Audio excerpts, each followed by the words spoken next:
بسم اللہ الرحمن الرحیم۔ السلام علیکم۔ ماریٹ مضبوط اعصاب والی خوبرو اور نوجوان عورت تھی۔ دنیا میں ہونے والے حادثات سے اس کا دل قطعاً نہ گھبراتا تھا اور نہ وہ خوف اور گھبراہٹ کے نام سے ہی واقف تھی، لیکن حطین کے معرکے سے یورپین نوجوانوں کے دل دہل گئے اور ان کی امیدیں خاک میں مل گئیں۔ اس خوفناک معرکے نے جنگجو یورپیوں کو چکی کے پاٹوں میں پسنے والے دانوں کی طرح پیس کر رکھ دیا اور دنیا بھر کے سورماؤں کو یوں چکرا دیا کہ انہیں پاؤں پر ٹھہرنے کی سکت نہ رہی۔ ان حالات میں حسین عورتوں کا ثابت قدم رہنا کیسے ممکن ہوتا؟ ماریٹ کا شوہر بیت المقدس سے مسلمانوں کو ہٹانے کے لیے نکلا تھا، لیکن شام تک واپس نہ آیا اور نہ ہی یہ پتہ چلا کہ اس پر کیا گزری۔ چنانچہ وہ گھبراہٹ کے عالم میں گھر کی چار دیواری میں گھومنے لگی۔ اسے اپنے خاوند کے متعلق خوفناک خطرات چین سے بیٹھنے نہ دیتے تھے۔ کبھی وہ اپنے شیرخوار بچے کو سینے سے چمٹا کر بوس و کنار کرتی اور کبھی اس سے میٹھی میٹھی باتیں کرتی اور کبھی اپنے خاوند کی ہلاکت کے خطرے سے اس کا دل دہل جاتا۔ بچے کی یتیمی کا تصور اسے خوفزدہ کر دیتا اور وہ آنسو بہانے لگتی، جسے دیکھ کر بچہ بھی رونے لگتا۔ ماریٹ کا خاوند اپنی قوم کا نامی گرامی شہسوار اور بڑا بہادر انسان تھا۔ اس کے سامنے اطالویوں، انگریزوں اور جرمنوں کی نہایت خوبصورت دوشیزائیں موجود تھیں، لیکن وہ سب کی سب بیت المقدس کی اس عورت کے مقابلے میں کم تر تھیں، جس کا حسن و جمال چاند کو شرما رہا تھا۔ جب دونوں کی آنکھیں ایک دوسرے سے چار ہوئیں تو دونوں ہی ایک دوسرے کے دل میں اتر گئے اور رشتہ ازدواج میں منسلک ہو گئے۔ پھر جنت نظیر گھر میں ہنسی خوشی رہنے لگے۔ ماریٹ کا شوہر مذہبی طور پر ایسا کٹر انسان تھا کہ صلیب کی محبت کو اپنی طبعی محبت پر ترجیح دیتا اور خواہش مند رہتا کہ صلیبوں کا پرچم سر بلند رہے۔ چنانچہ جہاں کہیں صلیب و حلال کا مارکا رونما ہوتا، یہ سب سے پہلے پہنچتا اور بیوی کی محبت مذہب کی محبت کے آڑے نہ آتی۔ دروازہ کھٹکا تو ماریٹ کا دل دھڑکنے لگا۔ وہ خطرہ، موت اور خوشخبری کے درمیان تصوراتی کشمکش میں مبتلا ہو گئی۔ اس نے ڈرتے ڈرتے دروازہ کھولا تو اس کا خاوند صحیح سلامت اندر داخل ہوا۔ اس نے ماریٹ کو بازوؤں میں لے کر سینے سے لگا لیا اور فتح کی خوشخبری دینے لگا۔ وہ بتانے لگا کہ یسوع مسیح نے اپنے منکروں کو واپس دھکیل دیا ہے اور وہ سر پر پاؤں رکھ کر یوں بھاگے کہ چھپنے کو جگہ نہ ملی۔ ماریٹ، تیرے اس وطن میں ہمیشہ مسیحیت کا پرچم ہی لہرائے گا۔ ماریٹ، کاش کہ تو اس منظر کو دیکھتی جب ہمارے نوجوان شہر کی فصیلوں سے دشمنوں پر پتھر پھینک رہے تھے۔ کاش کہ القدس کے باقی ماندہ نوجوان موجود ہوتے تو انہیں بھی پتہ چلتا کہ جنگ کس طرح لڑی جاتی ہے۔ صلیب کیوں نہ مقدس رہے گی، مسیحیت کا جھنڈا کیوں نہ سربلند رہے گا۔ میاں بیوی جشن منانے کے لیے گرجا گھر کی طرف روانہ ہوئے۔ راستے میں ماریٹ کا شوہر مسلمانوں کی وحشت اور درندگی کے افسانے سنانے لگا کہ یہ لوگ دشمنوں کا خون پی لیتے ہیں اور گوشت کھا جاتے ہیں۔ ان کا بادشاہ صلاح الدین ایوبی بڑا خون خوار اور ظالم حکمران ہے۔ اس کے علاوہ وہ سب کچھ بیان کرنے لگا جو ان کے مذہبی پیشواؤں اور پادریوں نے مسلمانوں کے خلاف پھیلا رکھا تھا۔ جوں جوں ماریٹ کے کانوں میں یہ داستانیں پہنچتیں، اس کا دل بیٹھنے لگتا۔ وہ اپنے بچے کو سینے سے لگا کر بھیجتی اور دعا مانگتی کہ خداوند یسوع مسیح اسے اور اس کے باپ کو ان درندوں سے پناہ میں رکھے۔ جشن فتح منانے کے بعد واپس گھر لوٹے تو ماریٹ کے تصور میں دنیائے کائنات صلیب کے سامنے سرنگوں ہو گئی اور حالات و واقعات نے مسیحیت کی خواہشات کے مطابق اس کے حق میں فیصلہ دے دیا۔ وہ عالم تصور میں دیکھنے لگی کہ مساجد کے مینار زمیں بوس ہیں اور عیسائیت کا پرچم لہرا رہا ہے۔ وہ سمجھنے لگی کہ آج کے بعد کسی مسجد کے مینار سے اذان کی آواز نہ سنی جا سکے گی اور اب میرا خاوند صلیبی افواج کا اعلیٰ کمانڈر بن جائے گا۔ انہی حسین تصورات میں اسے نیند آ جاتی ہے، لیکن چند لمحات میں تصورات کے عالی شان محلات یوں ریزہ ریزہ ہو گئے جیسے طاقتور شاہین کے پر سے چڑیا کا کمزور گھونسلہ ریزہ ریزہ ہو جاتا ہے۔ اس کے کانوں میں مردوں اور عورتوں اور بچوں اور بوڑھوں کی چیخیں پڑ رہی ہیں۔ وہ دہشت زدہ ہو کر بستر سے اچھلی اور بیٹے کو اٹھا کر خاوند کے بستر کی طرف لپکی، لیکن وہ موجود نہ تھا۔ یہ گھر سے نکلی اور لوگوں سے اصل صورتحال پوچھنے لگی۔ انہوں نے بتایا کہ صلاح الدین ایوبی آیا ہے اور اس نے القدس کا چکر لگا کر جبل زیتون پر پڑاؤ ڈالا ہے اور شہر پر اتنا زوردار حملہ کیا ہے کہ سیسا پلائی ہوئی فصیل کی بنیادیں ہل گئیں اور اس کی افواج قاہرہ نے توپوں اور منجنیقوں سے یوں گولہ باری کی ہے کہ گویا آگ کا لاوا اوپر سے نیچے کی طرف آ رہا ہے۔ یوں محسوس ہوتا ہے کہ شیاطین بھی اس کے ساتھ حملے میں شریک ہیں۔ ماریٹ پر اعتماد تھی کہ ہمارا دفاع مضبوط ہے۔ 60,000 جنگجو جوان اس شہر کی حفاظت پر مامور ہیں۔ یہ ملک مکمل صدی سے ہمارے کنٹرول میں ہے۔ ہماری افواج کی قیادت سینٹ پال کر رہا ہے، جو مذہبی جوش و خروش سے دشمن کے سامنے نبرد آزما ہے۔ لیکن صورتحال مایوس کن ہو گئی اور دل خوف سے دہلنے لگا۔ ہر خبر پہلے سے بھی خطرناک معلوم ہوتی اور اطلاع ملتی کہ دفاع کے حصار منہدم ہوتے جا رہے ہیں۔ کچھ وقت گزرنے کے بعد اطلاع ملی کہ القدس کے در و دیوار پر سفید پرچم لہرا رہے ہیں اور صلیبوں نے مسلمان سپہ سالار کے سامنے سر اطاعت خم کر دیا ہے اور مسلمانوں سے معاہدہ کر لیا ہے کہ ان میں جو کوئی یہاں رہنا چاہے اسے سلطان صلاح الدین کا محکوم بن کر رہنا ہوگا۔ اسے مسلمانوں کے مساوی حقوق حاصل ہوں گے اور جو کوئی جانا چاہتا ہے وہ معاہدے کے مطابق دینار دے کر نکل سکتا ہے۔ چنانچہ جو لوگ القدس سے جانا چاہتے تھے وہ مردوں، عورتوں اور بچوں کی طرف سے 10 5 اور 2 دینار ادا کر کے جانے لگے۔ لیکن ماریٹ اپنے بچے کو سینے سے لگا کر خاوند کی تلاش میں نکل پڑی۔ رات کا اندھیرا چھا چکا تھا۔ یہ شہر کی فصیل کے ارد گرد گھومنے لگی۔ اسے اسلامی افواج اس شان سے داخل ہوتی نظر آئیں کہ روشن قندیلیں ان کے ہاتھوں میں تھیں اور وہ فتح کا طبل بجا رہے تھے۔ یہ اپنے بچے کو لے کر میدان جنگ میں چلی گئی جہاں صلیبی پرچموں میں لپٹی لاشوں کے ڈھیر لگے ہوئے تھے۔ یہ گلی سڑی لاشوں اور ان کے بکھرے ہوئے اعضاء سے دہشت زدہ ہو کر واپس جانا چاہتی تھی کہ خاوند کی محبت غالب آ گئی اور یہ آگے بڑھ کر اسے تلاش کرنے لگی۔ دوسرے لوگ بھی اپنے اپنے سورماؤں اور جنگجو مردوں کی لاشیں تلاش کر رہے تھے، لیکن اندھیرے میں پہچاننا مشکل ہو رہا تھا اور پھر لاشیں بھی گل سڑ چکی تھیں۔ اس کی سمجھ میں نہیں آ رہا تھا کہ کیا کرے۔ یسوع اور کنواری مریم کے منکروں کی فتح کوئی کم درجہ کی مصیبت نہ تھی جس نے صلیبی حکومت کے قیام و دام کے خواب چکنا چور کر دیے تھے، اور اس پر خاوند کی گمشدگی دوہرا عذاب بن گئی۔ اسے مختلف قسم کے وسوسوں نے گھیر لیا۔ وہ سوچنے لگی کہ پتہ نہیں اس کے خوبصورت بدن کے ساتھ کیا گزری اور اس کے ستاروں کی طرح چمکنے والے دانتوں کا کیا بنا۔ وہ کون سا آسمان ہے جو اسے سایہ کیے ہوئے ہے اور وہ کون سی زمین ہے جو اسے سموئے ہوئے ہے۔ جوں جوں یاد کرتی اس کا دل پسیج جاتا، وہ آنکھیں بند کر کے تصورات کی آگ پر آنسوؤں کے قطرے بہا دیتی ہے۔ غم کی وجہ سے اس کا دل پگھل رہا تھا، اور جو چیز بے حد پریشان کر رہی تھی وہ یہ کہ اس مصیبت میں کوئی دلاسا دینے والا نہیں مل رہا تھا جو اس نظر پر شفقت ڈالے، کیونکہ اس رات ہر ایک اپنے اپنے غم میں ڈوبا ہوا تھا اور نفسا نفسی کا عالم طاری تھا۔ وہ سوچنے لگی کہ 100 سالہ صلیبی اقتدار کس طرح سمندر کی جھاگ ثابت ہوا جو آنن فانن ختم ہو گیا، اور وہ مارکا جس کی ابتدا فتح، کامرانی اور محبت وصال سے شروع ہوئی تھی کیوں کر نامرادی اور شکست میں بدل گئی۔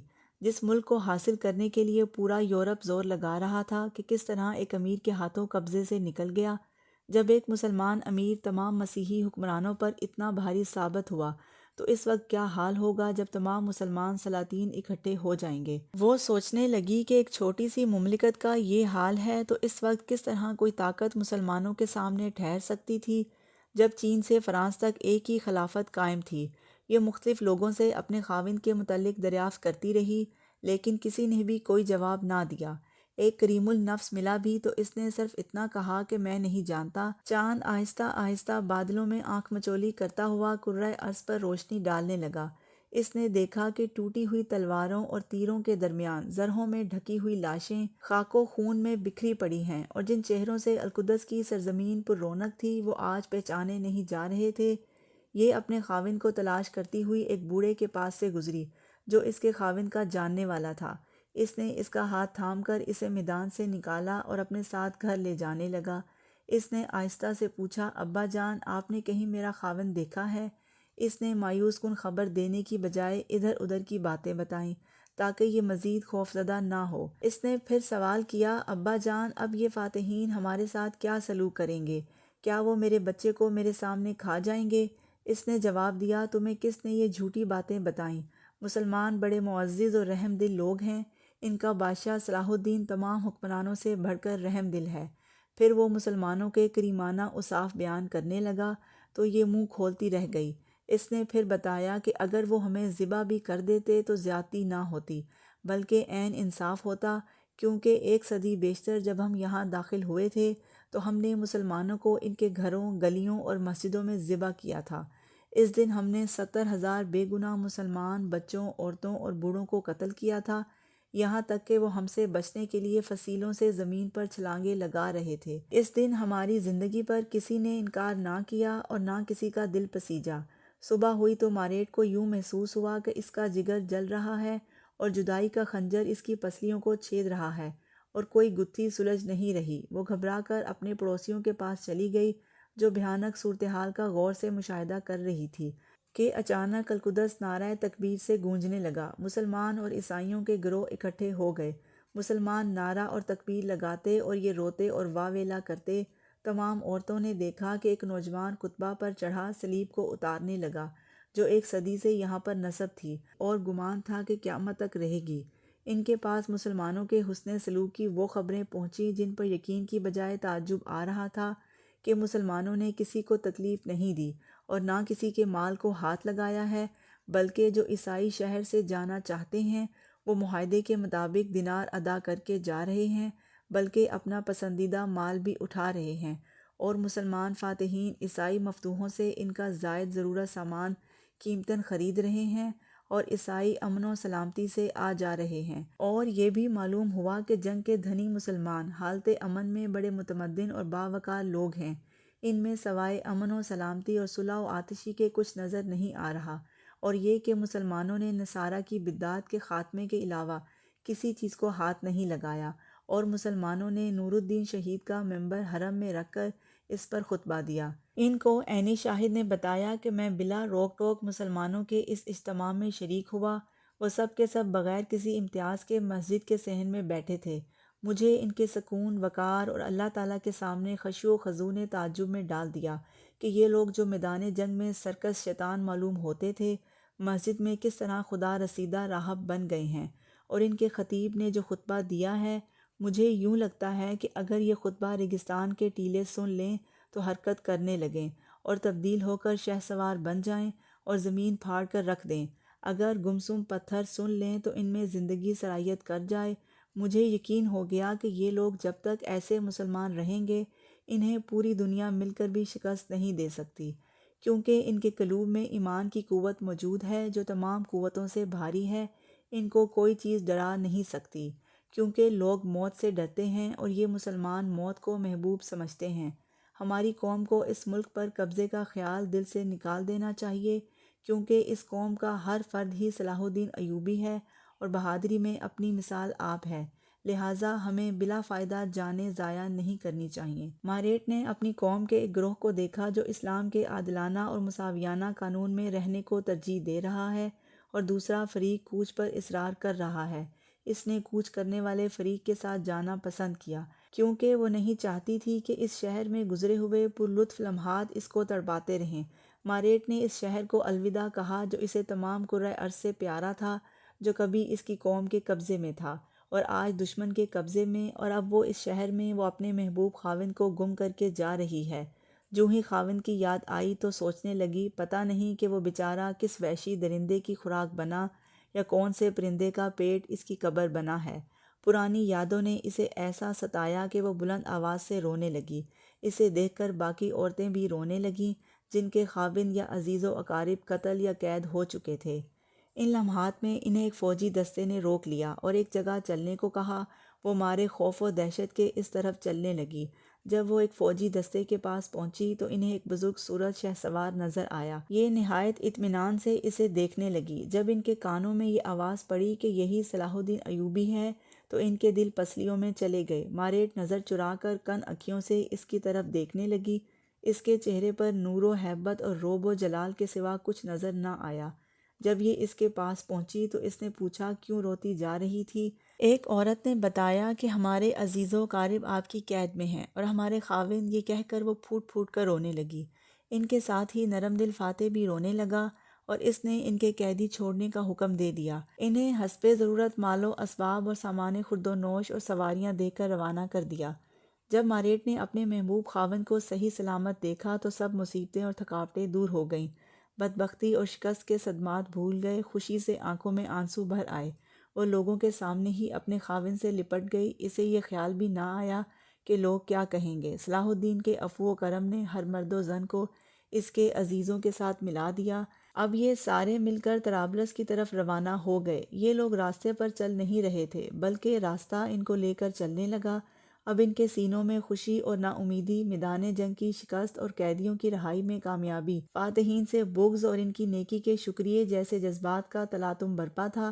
ماریٹ کے دل میں اس حسن سلوک کے اعتراف کا داعیہ پیدا ہوا اور اسے اس محسن سلطان میں وہ مروت اور شرافت نظر آئی جو اپنی قوم کے مردوں میں مفقود تھی۔ وہ چاہتی تھی کہ اس سے محبت کرنے لگے، لیکن مذہبی تعصب آڑے آیا۔ وہ اس عظیم انسان کی کمزوریاں تلاش کرنے لگی کہ اسے کوئی خامی نظر آ جائے جو بغض کا جواز بن جائے۔ پھر وہ سلطان صلاح الدین اور اپنے روحانی پیشوا پاپائے اعظم کے کردار کا موازنہ کرنے لگی، جو گرجاؤں کے خزانے خالی کر کے تمام سونا چاندی اپنے ساتھ لے جا رہا تھا، اور اس کے پاس اتنا اثاثہ اور اتنے درہم و دینار تھے کہ قافلے کے ہر مرد و زن اس سے گزر اوقات کر سکتے تھے، لیکن وہ کسی ضعیف مرد عورت کو ایک پائی بھی نہ دے رہا تھا جس سے وہ ایک دن کا کھانا خرید سکیں۔ وہ یاد کرنے لگی کہ صلاح الدین نے باوجود معاہدے کے عیسائیوں کو اپنا مال و اسباب اٹھا کر لے جانے کی اجازت دی تھی۔ پھر وہ اپنی قوم کی وعدہ خلافیاں، معاہدے کی بے حرمتی یاد کرنے لگی اور آرزو کرنے لگی کہ کاش وہ مسلمان ہوتی۔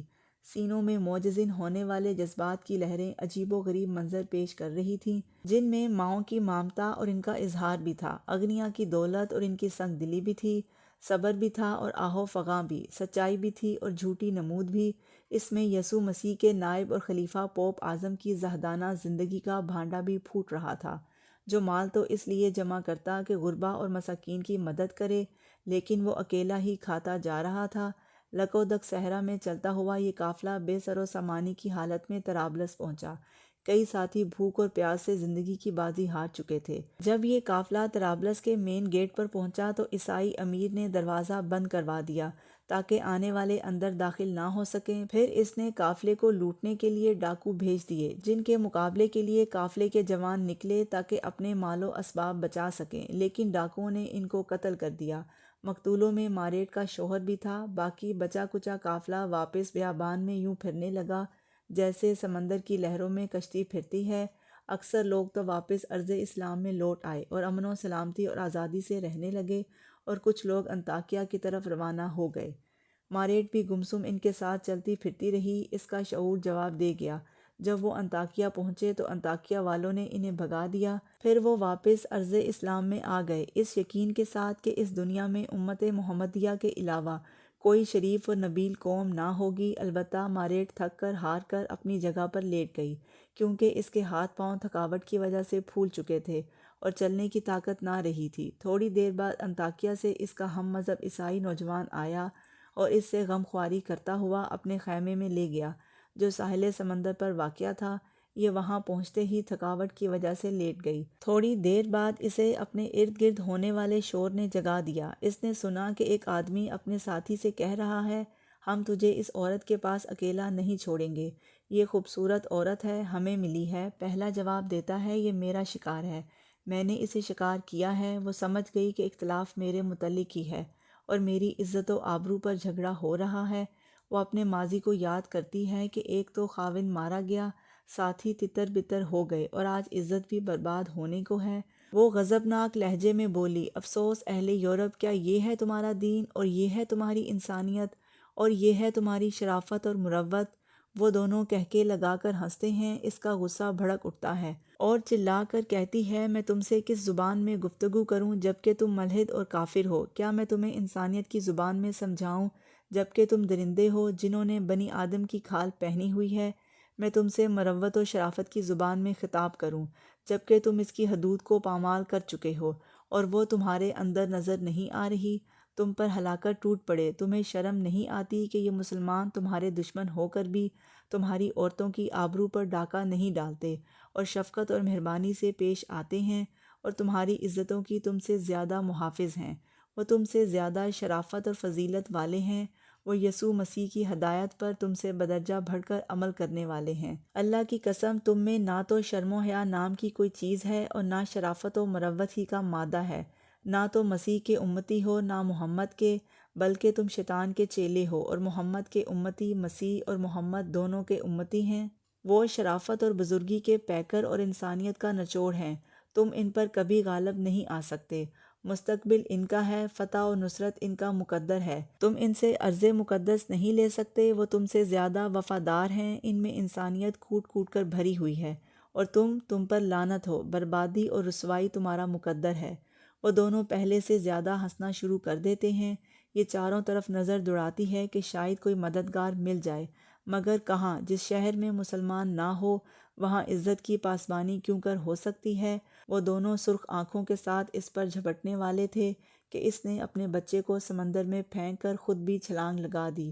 خاموش سمندر سے پانی کے دو چھل ابھرے جن میں مظلومہ کے سینے سے نکلی ہوئی سرخ لعنت نمودار ہوئی اور ان ظالم سامراجیوں پر پڑ گئی۔ وقت گزر گیا اور گزر رہا ہے، لیکن سفاکیوں اور درندگیوں کی سیاہی عیسائی سامراج کے چہرے پر جیسی تھی ویسی اب بھی ہے، دھل نہیں سکتی۔